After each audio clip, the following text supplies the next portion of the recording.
E a gente convidou para conversar sobre esse assunto o ex-ministro, ex-senador e integrante do PSDB, Aloísio Nunes. Eu agradeço mais uma vez a sua presença aqui conosco no Visão CNN. Gostaria de ouvir o seu comentário sobre esse problema que aconteceu com a plataforma do PSDB. O que é que pode vir a acontecer depois disso? Se essa votação vai ser retomada rapidamente, se ela vai ficar para um pouco mais à frente e se o senhor acha que isso pode acabar enfraquecendo o candidato, qualquer que seja ele aí escolhido nessa disputa da prévia do PSDB. Muito boa tarde. Boa tarde. Olha, inegavelmente foi um enorme tropeço. Eu diria até que foi um vexame o que aconteceu ontem, né?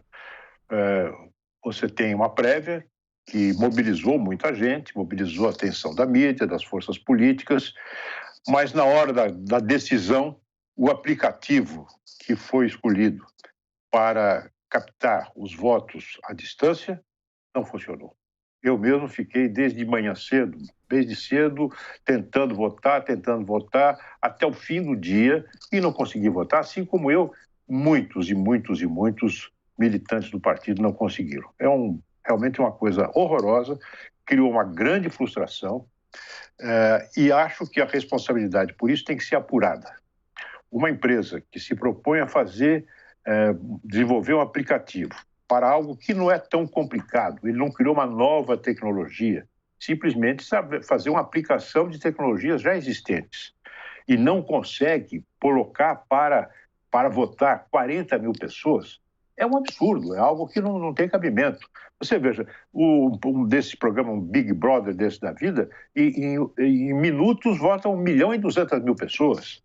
Né? Você tem sessões da Ordem dos Advogados do Brasil, sessões estaduais, fazendo eleição por aplicativo, com centenas, dezenas de milhares de pessoas.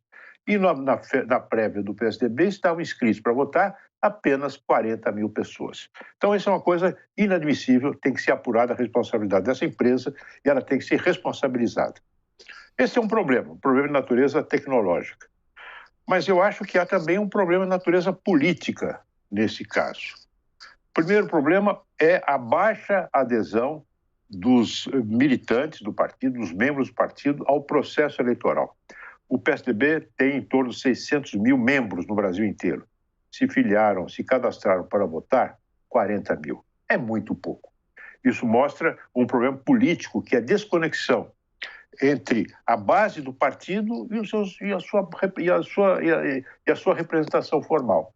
Há um distanciamento muito grande entre o partido, entre a ideia de um partido e as pessoas que integram esse partido, né?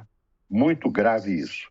E também, eu espero que agora acessem essas acusações de um e de outro. Foi fulano que sabotou, não sei quem que prejudicou. Não houve, no meu entender, ninguém tentando prejudicar o adversário. Seria um absurdo, porque é algo que nos colocou hoje, ou nos colocou ontem, como centro de uma gargalhada universal. E prejudica todo mundo, não é? De modo que não creio que tenha havido um responsável ou outro. O que houve foi realmente uma falha tecnológica grave. A grande responsabilidade dessa fundação que foi contratada para desenvolver o aplicativo e que não deu conta do recado. Falhou miseravelmente e tem que ser responsabilizada por isso. Então, a gente, além da dificuldade tecnológica, eu gostaria que o senhor comentasse a respeito da própria instituição da prévia. A gente estava falando aqui há pouco no Visão CNN que outros partidos consideram prévias arriscadas, embora seja um modelo aprovado por outras democracias do planeta, por outras importantes, inclusive, democracias. Há risco de racha dentro do partido? O senhor vê isso também? Olha, prévia não é um mecanismo único, exclusivo, para resolver problemas internos, escolhas dessa natureza.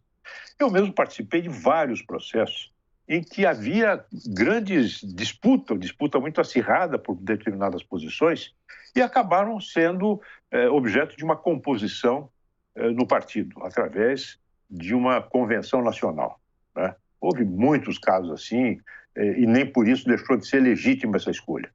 O que me parece hoje é que existe dentro do PSDB um certo vazio de liderança, o que levou à necessidade de você organizar uma prévia, uma vez que não havia um mecanismo que pudesse ser consensualmente estabelecido para a escolha de candidatos, para o encaminhamento de candidaturas a uma convenção nacional. né? De modo que se optou pela prévia, e tem um lado positivo, porque ela deu vida ao partido, os candidatos se expuseram, se tornaram mais conhecidos, aqueles que não eram ainda, não é? De alguma maneira houve um engajamento da base partidária, ainda que insuficiente. Eu acho que deu ânimo, mas o resultado de ontem levou ao desânimo. Então, o que eu acho que tem que acontecer? Tem que, o mais rapidamente possível, retomar esse processo. Se hoje à tarde essa empresa, essa fundação ligada à Universidade Federal do Rio Grande do Sul, conseguir resolver os problemas que levaram, identificar e resolver os problemas que levaram ao apagão de ontem, tem que ser imediatamente retomada. E deixa esse processo aberto por 48, 72 horas para que isso seja concluído, né? Sendo concluído, nós teremos um candidato. Esse candidato vai falar em nome de uma instituição partidária que já prestou grandes serviços ao Brasil, que tem uma organização nacional, que sabe governar e que terá condições, então, de, numa boa campanha, se impor como o candidato da chamada terceira via. Nosso analista Gustavo Uribe tem uma pergunta para o senhor. Boa tarde, ministro, tudo bem?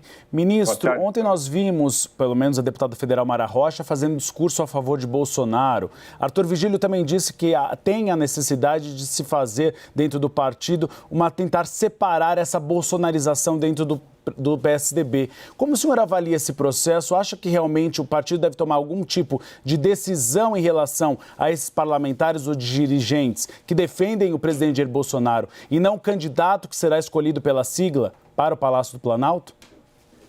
Eu acho que deve haver um estímulo, um convite às pessoas para saírem. Olha, você não está bem aqui? A porta da rua é a serventia da casa.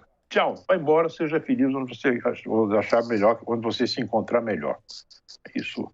Agora, eu não acredito, Uribe, que não há medida administrativa, punitiva, que resolva esse problema. O que aconteceu foi que, basicamente a partir do processo de impeachment, uma parte importante do nosso eleitorado se aproximou de correntes de uma direita mais extremada.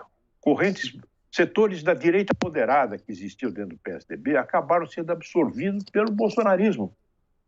Isso ficou patente na eleição presidencial, quando o nosso candidato, Geraldo Alckmin, não alcançou 5% dos votos e Bolsonaro foi o primeiro colocado no primeiro e no segundo turno, né? Então, uma parte do nosso eleitorado foi-se embora, aderiu ao bolsonarismo, está na órbita do bolsonarismo.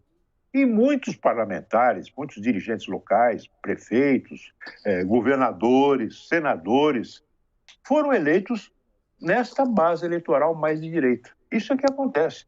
E quando você soma uma direita moderada com uma extrema-direita, quem ganha geralmente é a posição mais extremada. Foi isso que aconteceu. Eu acho que para recuperar esses votos e trazer de volta os seus representantes, nós temos que ter uma campanha com um projeto claro para o país. Um projeto político preciso, capaz de inspirar as pessoas a trabalhar por uma mudança real, efetiva no Brasil. Que comece por respeito às instituições e que desemboque na retomada do desenvolvimento e a redução da desigualdade que existe entre nós. Tem que ter um projeto claro, um projeto inspirador, né? Se fizermos isso, nós seremos capazes, especialmente liderado pelo candidato que será escolhido, de recuperar uma parte desse eleitorado. Muito obrigado. Eu agradeço aqui a entrevista de Aloysio Nunes, ex-senador, integrante do PSDB. Muito obrigado. Uma ótima tarde para o senhor.